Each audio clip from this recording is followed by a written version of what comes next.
Gen Z is entering the workforce with new perspectives and expectations. In this podcast, we're here to listen to their stories and experiences, their successes and frustrations, and help employers understand the mindset and perspectives of the up-and-coming workforce. Employers can't dictate what their young employees find meaningful. What they can do, however, is empower them to create their own sense of purpose and authentic connections. Our curriculum is designed to help them do exactly that. East Valley Leader Lab is committed to paving the way for more curious, engaged, and connected young professionals in the workplace. Hello, everyone. I'm Timm. This is Amanda Stradling. We are the East Valley Leader Lab, and this is our podcast, Mind and Body at Work. If what you see and hear here resonates with you, we hope you'll check out the link in the show notes to our latest offer, which is about helping Gen Z thrive at work. And as always, we ask that you like, share, and subscribe to our YouTube channel or wherever it is you get your podcasts. Great. Well, today we want to discuss nonverbal communication and how it impacts our effectiveness at work. There's a famous ratio by a researcher, Albert Mehrabian, that you might have heard, the 7-38-55 rule. And he says that 7% of meaning is conveyed through verbal, like the words we choose, and 38 is from our voice, like pitch, tone, volume, and 55% comes from our body language, so over half. That's pretty interesting, I thought. This shows that we are communicating non-verbally all the time, and it's having a big impact, more than we probably even realize if we haven't worked on becoming aware of it. So an embodied practice can be a great way for building awareness around your own body and the energy that you are bringing into your conversations at work. And it's kind of interesting. We're doing a show on nonverbal communication, and suddenly I'm becoming very aware of my nonverbal communication. I'm wondering, is my posture good? Do I look relaxed? And all these things are important in how people will respond to you. So let's talk a little bit about some of the specifics, like what is body language? So there are the physical aspects of body language. There's your facial expression, yep, your gestures, whether or not you're making eye contact, your posture, the personal space you set up when you sit down with a person or you're standing next to them, their physical proximity. And then, as you mentioned in the statistics, there's the nonverbal part of just the tone you're using, right? And how that's coming across. So the volume that you're using can speak volumes. And then there's internal factors that are less visible and yet people perceive them, like energy and emotions. And I was going to share a little story about posture. I did my embodied training about 10 years ago, and at one point during the program, we were doing an exercise where we had been paired off, and I was talking to a woman, and I don't remember what the exercise was, but when I would be sitting down face to face with a person, because of the class, again, I would become aware of my body language and my posture, and I had an old habit of kind of slumping down, and so I would try to, have my best posture and sort of straighten out my spine and my neck. And we had this conversation, this exercise conversation, and this woman did not look too happy throughout the conversation, but I didn't know why. And then afterwards, like we often do, we debriefed the conversation, and she said, you made me feel very uncomfortable by rising up like you were looking down on me, like you were literally looking down your nose at me. So, there was a case where I was making an effort. I was aware of my posture, but I wasn't aware of how that person was receiving my posture. And so there's always, it's a dynamic. It's not just planning how you're going to be. Oh, absolutely. Our nonverbal communication totally affects the way people perceive us and what we're conveying. Yep. That was a really good example of becoming aware of it. there's so many benefits for that increased awareness and really developing a skill around that. Not only will it help you get your point across clearly, because sometimes we think we're making a certain point and someone receives a completely different point. Right. And I find that that can happen a lot with children, that they're even more dialed into our energy and our Yes. tone and our body language, and they won't pay attention to a word that you actually said. They might get the total opposite point. So it can help you get your point across clearly, but it also helps build trust. Open body language, Yeah. like not crossing your arms, like turning and facing them, making eye contact. All of these things show that you are open, present, and that you're connecting to them. Active listening, these kinds of things can help them know that you are trustworthy and that you are there to listen to them and to engage. So it can definitely help increase trust. And it'll strengthen your relationships as well when you're present and connected in these ways. Yeah, and we actually have an exercise in our classes called Present, Open, and Connected, right? Yep. Where we have people pair up and they're right in front of each other, and they need to show that they are present or not, that they are open or not, that they are connected or not, but they are not allowed to speak. And boy, if you don't think body, the body is important, watch somebody do this exercise. I mean, it's all about they're conveying as much information as they can without speaking, and it just sort of highlights how important body language is. That's great. I find that if you want good cooperation with other people, if you really want someone to get invested in your idea and get on board and work with you, body language is key.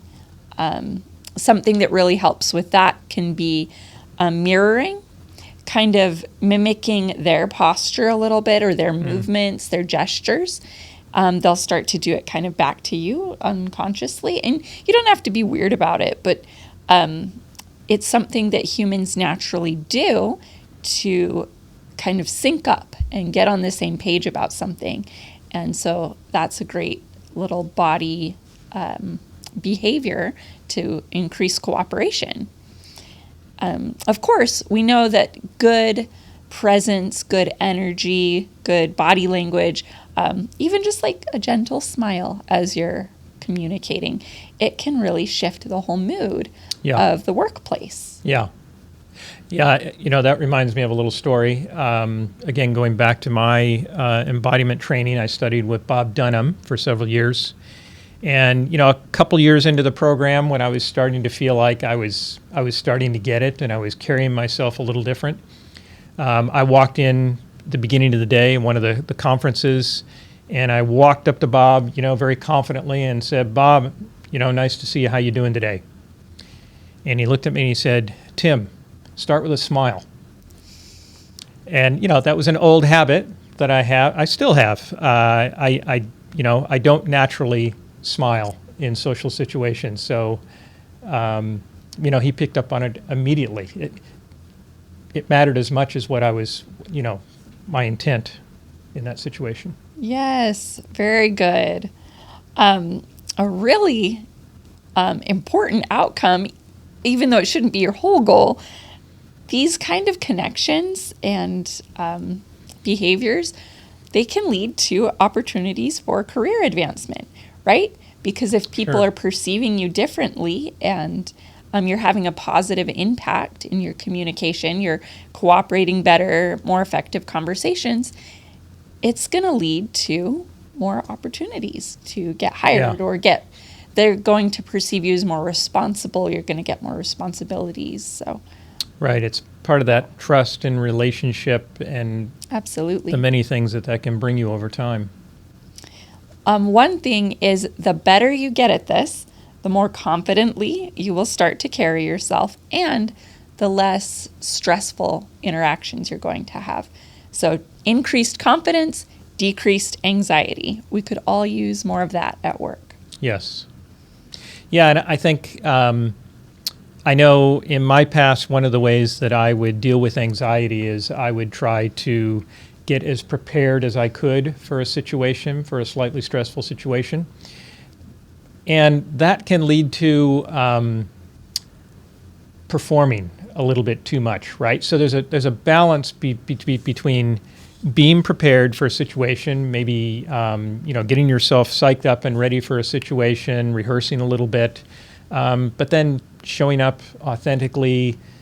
First, show up, be present, listen, right, and try not to slip into a performance of how you think you should be. Wonderful. So for people who are getting their careers going, for Gen Z, maybe they've been in a while and they want to succeed even more, at the Leader Lab, we have some really effective practices. We've already talked about some, but we want to lay out a few practices that could be really useful for our Gen Z listeners to help them increase their awareness and really sharpen their nonverbal communication skills. So, of course, at the Leader Lab, if you followed us for any length of time, you know we love Tai Chi and Qigong. I love this. This is what I teach. It's what I love, what I do in my own personal life. It builds tremendous body awareness. It really gets you present in your body and lets you know what your body's feeling. And it helps you be in the moment so you can connect with people better. Of course, it'll reduce stress, all kinds of things. Yeah, you can't get present until you get into your body, out of your head, right? If you're in your head thinking about what you should be saying, what you should be doing, you cannot be present with another person. Very good. Something else we do in our classes, we will guide you in a body scan. And this is something you can do easily on your own, but just taking time to be still and sense each area of your body and just let it give you the feedback that it has with no judgment. Always practice all of these with self-compassion, right? And this will help release distractions. It will help relax and release tension and stress. And it can really help bring you into your body so that you can be present with the people around you. Something else that we do, practicing with a mirror. One thing we have people do daily in the mirror is speak affirmations and their care. Well, if you take the course, you'll know all about it. But for 21 days, you state your care, and you get to really change the way you're showing up around the thing you care about, and kind of step into this new, more confident way of being. But if you're doing it daily in front of the mirror, it's also a great opportunity to kind of watch your own facial expressions, notice your gestures and posture, and also see the way that your thoughts and care are affecting you and your body and the way you're showing up. Like when you spoke that thing that you really cared about, did it transform your face, your expression? So the mirror can be a useful tool. Likewise, video recordings. We have lots of opportunity to watch our videos back in our podcasts. And sometimes we've had our students get to do videos, like they'll do different things for us, like reviews of our classes, and then they'll get to watch it back and they'll notice things about their own tone, volume, gestures. You can really get a sense of your own energy and what you're bringing into the conversation from a video, almost like you're an outside person. And, these days, so many people are working virtually at least part of the time, doing Zoom meetings. Yep. Now, you don't want to spend a 45-minute Zoom meeting focusing on your picture on the screen, but you can use it to just kind of, near the beginning of the meeting, just kind of see if you're showing up relaxed and connecting. You can check in. I mean, it's kind of a tool to help you stay aware of how you're being with another person, which is important because you're not really with them. So all these things about body language and all the things that build trust and rapport are more important, right, when you're not physically with somebody, when you can't feel the energy. That's great. I love that. Such a good modern tie-in there that we are all doing all the time. Something in our classes, we have somatic experiences built into our curriculum and our lessons. Somatics help you be mindful of the physical sensations in your body, help you release tension, trauma, and even some history and stories that you might be bringing into your workplace and into the conversations you're having. So it can help you bodily sort of unpack old beliefs and stories that can be holding you back. So somatic experiences can be very helpful. Another one, breathing practices. This is something that you can learn about from so many sources, but breath practices regulate your emotions. They release tension, and they help put you in a place of choice about your emotions and your mood and what you want to bring to the conversation. So it's something you can do that's very simple, right? For a quick 1-2 minutes before an important conversation, take those deep breaths and become more aware of it. Yep. Yeah. Also, our class does some really great role-playing activities where you get to try out different conversations and different techniques, and you get feedback from, it's always a safe space in our classes, but you get feedback from people that you trust by that point, and it's always very helpful. Yeah, there's the role play exercises, and then there's sometimes we integrate some of the somatic moves into you're practicing having a certain kind of conversation, and we integrate the somatic moves. It's not the thing that you would necessarily do in a real situation, but we're sort of exaggerating and getting that feel in the body. So what does it feel like to bring your whole body to this conversation? And it'll show up later when you have the conversation, without doing the full physical enactment of it. Great. Anything that you want to add to our conversation here today? Well, first of all, that was a really nice list of practices, very practical list. And the thing that comes up for me is, our young professionals today, like we said, spend so much time working virtually, if they, where they're given the opportunity to. And, we've heard talk about Gen Z, preferring sometimes to do things on their phone rather than doing things in person. So I think it's just an opportunity to be mindful, whether you're using technology to communicate with other people or not, whether you're face-to-face. This stuff is equally important. So you need to be particularly mindful of it when you're not face-to-face with a person, and think of things you can do. It's about, like we talked in the very beginning, right? It's about building trust, building rapport, sometimes just, leaving space for the other person, right? So don't be so wrapped up in your goal and your intention in that conversation to not stop and let the other person let you know what they're thinking. Let them share as well. That's great. That's the main thing that's coming up for me about our young professionals. Yeah. And also, I just want to add, don't downplay the power of nonverbal communication. If you're doing it effectively, it's transformative, and it will really improve your effectiveness at work.